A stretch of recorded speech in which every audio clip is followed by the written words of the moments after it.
लालच। पुराने समय की बात है। एक राजा था जिसकी कोई संतान नहीं थी। राजा की उम्र अब बढ़ गई थी और उसकी तबीयत भी दिन ब दिन ख़राब होती जा रही थी। उसे अब चिंता हो रही थी कि मेरे जाने के बाद इस राज्य को कौन संभालेगा। राजा ने अपने सलाहकार से पूछा, मुझे अब क्या करना चाहिए।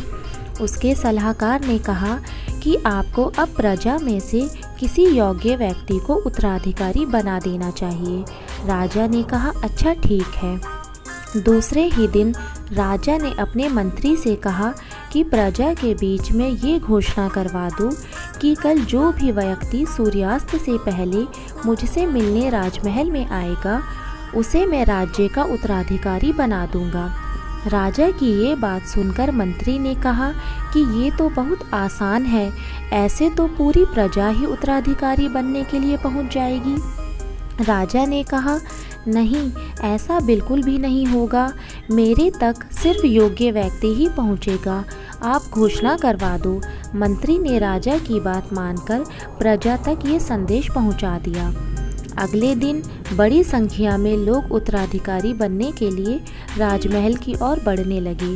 राजा ने अपने महल के बाहर एक बड़े मेले का आयोजन किया था। मेले में नाच गाना, स्वादिष्ट पकवान और शराब सब कुछ था। जितने भी लोग उत्तराधिकारी बनने के लिए आए थे, वो सब उस मेले में ही उलझ गए। वो लोग अपने हिसाब से मज़ा लेने लगे। सभी ये बात भूल गए कि उन्हें राजा से मिलने जाना है। तभी वहाँ पर एक युवक ऐसा भी आया जो इन सब लालच में नहीं फंसा। उसे तो बस उत्तराधिकारी बनना था। वो सीधे राजमहल की ओर चलने लगा। राजमहल के मुख्य द्वार पर 2 पहरेदार खड़े थे।